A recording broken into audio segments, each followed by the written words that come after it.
Welcome to Health Aura, your space for navigating the currents of well-being. Today, we're doing a deep dive, and this one's really tailored for you, the learner. Yeah, someone who's keen on, really getting to grips with how to live vibrantly as the years go by. Exactly. You want that solid knowledge quickly about things that impact your daily life. And today, we're focusing on alcohol consumption as we age. hmm We've been looking at some really interesting insights, specifically senior health tips around alcohol. So our mission for this deep dive is what exactly? Well, basically, to pull out the key stuff about which types of alcohol might be, let's say, less suitable for older adults, Yeah. and importantly, highlight some better alternatives. Okay, let's get into it. And just a heads up, there's something we found that might make you rethink things. Oh, yeah. Yeah, it turns out the drink often called the #1 worst alcohol for seniors, it's still recommended quite a bit. Intriguing. Yeah. So where do we start? The source material really digs into how our bodies change, right? Especially after 65. It does, and how that change really affects how we, well, process alcohol. That's the core of it. As we age, the body's ability to handle alcohol, it just sort of shifts down a gear. Your liver, think of it like a filter. It just doesn't clear things out as fast. So that drink you used to handle just fine. Exactly. Now it puts more strain on that filter. It could interfere with medications you're taking, mess up your sleep. Which can then make other things work. Right, like heart conditions, diabetes, even memory issues. It's all connected. It's not just about feeling it the next day then, and there's actual data on this. You mentioned a study. Yeah, the source pointed to one in the Lancet Public Health. Pretty significant findings. What did it say? It found a 35% higher risk of cognitive decline in seniors who had even moderate drinking habits compared to those who abstained completely. Wow, 35%. That really underscores why being mindful is so critical. It does. And the source material is clear.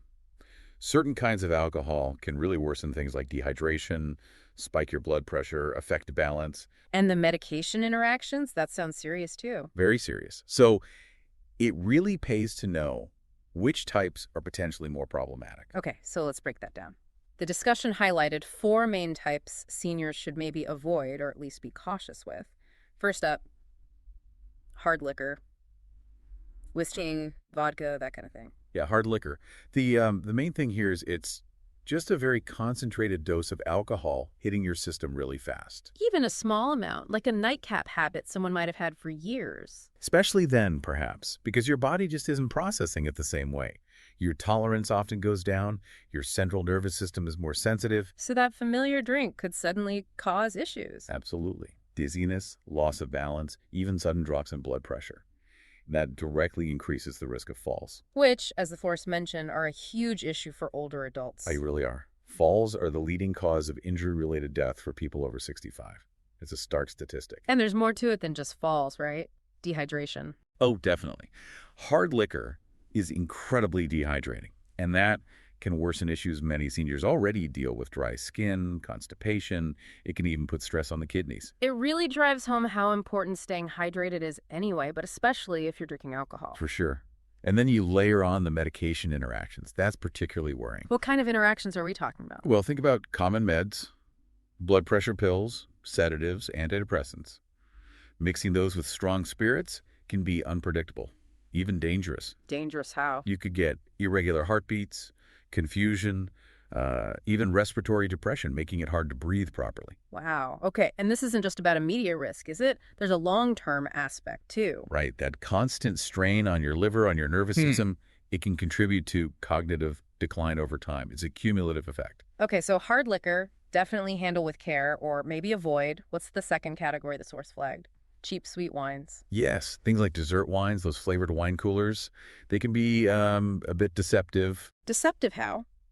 Because they taste easy to drink. Exactly. The sweetness masks the alcohol. But the real issue is often the high load of added sugars, artificial flavors, and preservatives like sulfites. And those hidden extras cause problems. They really can. The sugar overload causes rapid blood sugar spikes.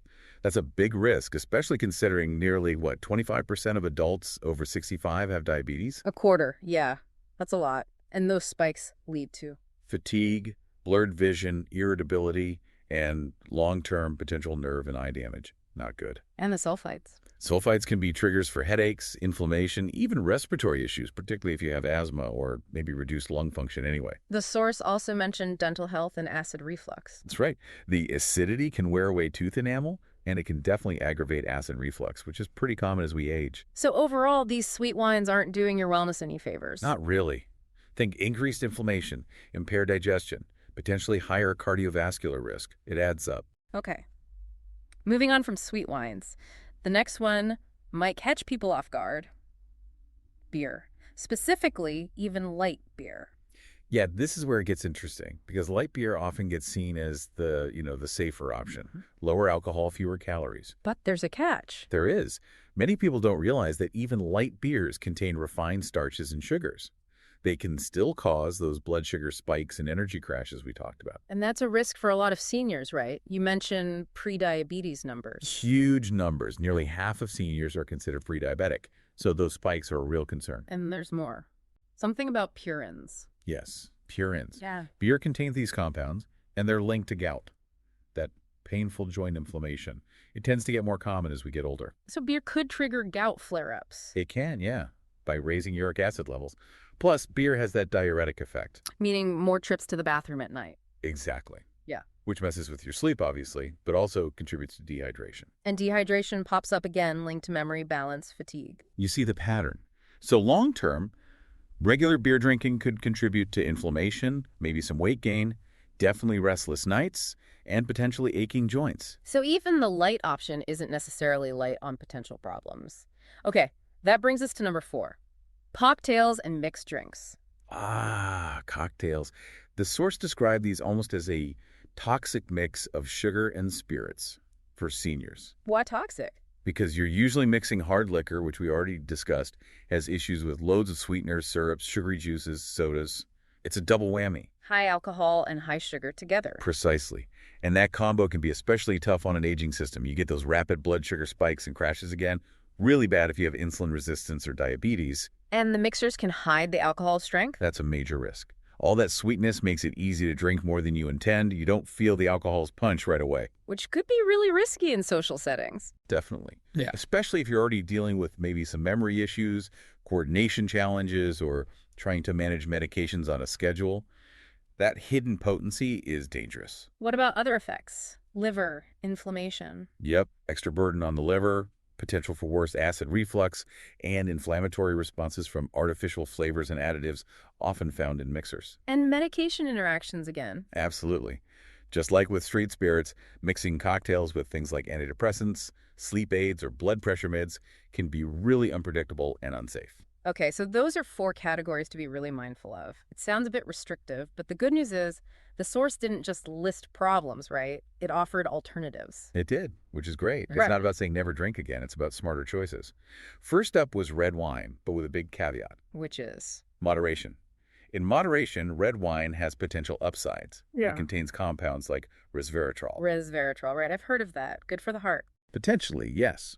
It's found in red grape skins, and research suggests it might help blood vessel function, reduce inflammation. Both good things for aging well. So a little bit could be beneficial. Possibly. The guideline mentioned was maybe a small, like 5-ounce glass a few times a week. Right. That might help raise good HDL cholesterol and protect arteries. Some studies even hint at brain benefits. But moderation is key. Absolutely critical. Too much red wine cancels out any benefits and brings back all the problems. Liver strain, higher blood pressure, sleep disruption. Did the source give any tips on choosing red wine? Yeah, it suggested looking for low sulfite or organic options, maybe minimizing potential reactions like headaches, and having it with food. Why with food? Helps slow down alcohol absorption, makes it a bit gentler on the stomach lining, especially if the meal has some healthy fats or protein. Good practical tips. Okay, alternative number 2, Yeah. low ABV spritzers. Sounds lighter. It is. Think of it as elegant dilution. You're just mixing wine with sparkling water. So you cut the alcohol content, Exactly. By half or even more. It's a great option if you enjoy the taste, the ritual, but want to avoid the negative effects, like brain fog or dehydration. and presumably much gentler on the system overall. Much gentler. Less likely to mess with your kidneys, your balance, your sleep patterns. Plus, you can jazz them up. How so? Add a slice of lemon or lime, maybe some berries, a sprig of mint. Adds flavor and enjoyment without sugar or additives. And sipping slowly helps too. Promotes mindful drinking. Makes sense. Okay, third alternative, kombucha. That's interesting. Yeah, kombucha. Described as a digestive tonic. It's becoming really popular. You can get alcohol-free or very low alcohol versions. And what's the benefit there? Probiotics. Exactly. It's fermented, so it has probiotics, B vitamins, organic acids, all stuff that can support good gut health. And gut health seems increasingly important as we age. It really is. For seniors dealing with things like constipation, bloating, maybe not absorbing nutrients as well, kombucha could be quite helpful. So unlike alcohol, which can irritate the gut, kombucha aims to support it. People often report feeling more energetic, maybe mentally sharper. The taste can be, well, an acquired one for some. A bit tangy. A bit tangy, yeah. But many find the feeling lighter, more balanced, makes it worthwhile. And it still feels like a proper drink in social situations. Totally. Pouring a glass of fizzy, chilled kombucha can feel just as special or celebratory. Okay, and the final alternative mentioned, mocktails with herbal adaptogens. Sounds fancy. It does, but the idea is simple. Get that social joy without the side effects. These aren't just sugary fruit punches. What are they then? They're often crafted drinks using herbs called adaptogens. Things like ashwagandha, lemon balm, ginger, holy basil. What do adaptogens do? They help your body adapt to stress, Hmm. basically. They can help regulate stress hormones, reduce inflammation, maybe provide a gentle energy boost without jitteriness. So they offer actual wellness benefits beyond just being alcohol-free. Precisely. Really helpful if you're dealing with anxiety, sleep issues, or maybe fatigue from medications. So what would one look like? Think sparkling water, maybe some fresh herbs like mint, a squeeze of citrus, and then a tincture or powder of an adaptogen mixed in. It's a nice sensory ritual. And crucially, no alcohol risks. Zero alcohol risks, Right. which is huge if you have chronic conditions or take multiple medications. You stay sharp, grounded, in control, but still get to participate and enjoy. It really circles back to this idea of redefining enjoyment, doesn't it? Not denying pleasure, but finding it in healthier ways. That's exactly the takeaway. The ritual, the connection we get from sharing a drink that can absolutely stay. We just make more conscious choices about what's in the glass. Every sip is a decision, really. Honoring your body, your health journey. Yeah, being present for the moments that matter rather than maybe choosing a shortcut that has downstream negative effects. So instead of that quick hit, you're investing in long-term brain health, liver function, balance, sleep. Exactly. And even small shifts, like choosing one of these better alternatives sometimes, can make a real difference over time. It reframes aging not as decline, but as maybe refinement, making wiser choices. I like that refinement. It's not the end of celebration. It's learning to celebrate differently, perhaps more wisely, more sustainably for your own well-being. That feels like a really positive note to land on. So for you, the learner, listening in, we hope this deep dive gave you some valuable things to think about regarding alcohol as you age. Yeah, it's not about restriction, is it? It's about informed choices that really support your health and let you live fully. Maybe take a moment now, just reflect on what stood out for you. Is there maybe one small thing, one little adjustment you feel you could try based on what we talked about today? Here's to embracing that healthier, more fulfilling future, making those thoughtful choices, maybe one delicious, mindful sip at a time.